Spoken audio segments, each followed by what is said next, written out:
नमस्कार, मेरा नाम डॉक्टर निशांत विभास है। मैं कंसल्टेंट न्यूरोसाइकेट्रिस्ट हूँ रांची में। और आज हम उस परेशानी, उस डिसऑर्डर के बारे में बात करेंगे जो बहुत तेज़ी से फैल रही है। हम सब हर रोज़ अपनी बातों में कहीं ना कहीं इस टर्म का यूज़ करते हैं, वो है डिप्रेशन। बहुत आम भाषा में भी रेगुलरली हम लोग कहते हैं मुझे डिप्रेशन हो गया, या लग रहा है तुझे डिप्रेशन हो गया। आजकल हर जगह सब कोई डिप्रेस्ड है। इस तरह की भाषा का इस्तेमाल हम लोग रेगुलरली कर रहे हैं। और डिप्रेशन सचमुच हमारे जीवन में बहुत अंदर तक आ चुका है।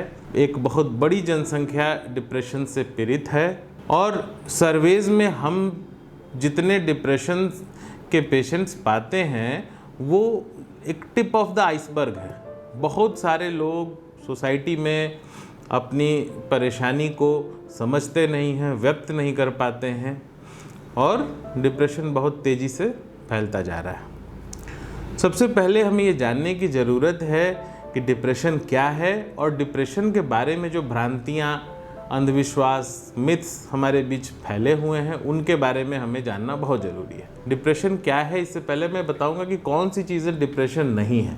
आम बोलचाल की भाषा में हम हर परेशानी को डिप्रेशन का नाम देते हैं। जैसे फ्रस्ट्रेशन, ये डिप्रेशन नहीं है।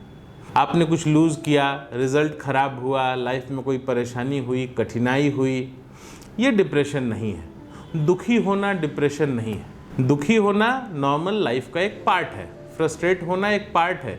फेलियर महसूस होना, कभी आत्मविश्वास की कमी होना, कॉन्फिडेंस की कमी होना, एक आध बार चिंता होना, वरी, नींद नहीं आना एक आध दो दिन, ये सामान्य जीवन के हिस्से हैं।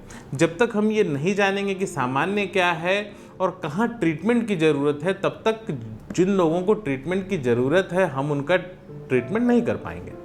तो इसलिए हमें ये जानना है सामान्य परेशानियों और डिप्रेशन में फ़र्क। डिप्रेशन एक क्लिनिकल सिंड्रोम है। जब हम साइकेट्री में डिप्रेशन की बात करते हैं तो वो एक क्लिनिकल डिसऑर्डर है, क्लिनिकली डायग्नोजेबल कंडीशन है, एक सिंड्रोम है जिसमें कई चीज़ें होती हैं, खास ड्यूरेशन होता है। जैसे डिप्रेशन में क्या क्या लक्षण हो सकते हैं? लो मूड यानी उदासी, उदासी जो लगातार या ज़्यादातर समय बनी रहे।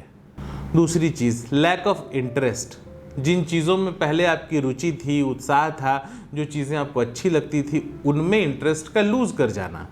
थर्ड, लैक ऑफ एनर्जी, आपके अंदर जो जोश था, जो शरीर में एनर्जी थी, ऊर्जा कम हो जाना, ये चीज़ें हैं। इसके अलावे कंसंट्रेशन की कमी, वरी या एंजाइटी, चिड़चिड़ापन या गुस्सा, नींद की कमी या नींद का ज़्यादा होना भी, भूख की कमी या भूख का ज़्यादा होना, वज़न कम होना, शरीर में लगातार ऐसी परेशानियां बनी रहना जिनका कोई मेडिकल कॉज न मिलता हो। जैसे सर का लगातार भारी बने रहना, सीने में लगातार परेशानी महसूस होना, पेट में लगातार परेशानी महसूस होना, बार बार डॉक्टर से मिल रहे हैं लेकिन वो परेशानी दूर नहीं हो रही है। इसके अलावे कंसंट्रेशन की कमी, ये कई लक्षण हैं जो हम लोगों में बहुत कॉमनली मिलते हैं। और इन लक्षणों को अगर हम पहचानते हैं तो हम डिप्रेशन को जल्दी पकड़ सकते हैं और उसका ट्रीटमेंट कर सकते हैं। इसके अलावा कुछ जो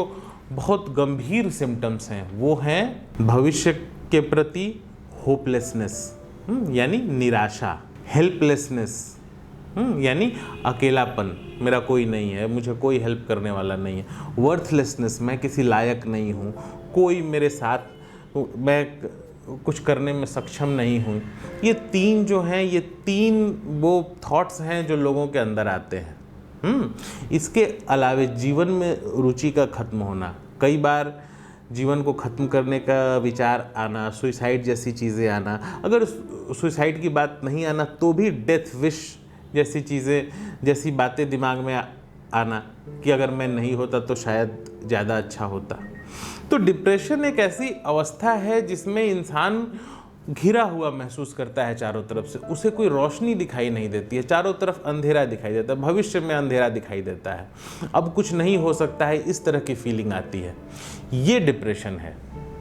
डिप्रेशन के हमने जो सोच में परेशानियां होती हैं, वो हमने डिस्कस किया। जो नींद और भूख में परेशानियां होती हैं, जो शारीरिक परेशानियां होती हैं, इन सारी परेशानियों के अलावे जो सबसे ज़रूरी चीज़ है वो है इनका एक खास ड्यूरेशन तक बने रहना। जैसे अभी हम लोग ये मानते हैं कि अगर 2 हफ्ते या इससे ज़्यादा ये परेशानियां लगातार बनी हुई हैं तो ये डिप्रेशन हो सकता है। तो 1 या 2 दिन की परेशानी डिप्रेशन होने के चांसेस कम हैं, लेकिन अगर ये परेशानियां लगातार लंबे समय से बनी हुई हैं तो ये डिप्रेशन हो सकता है।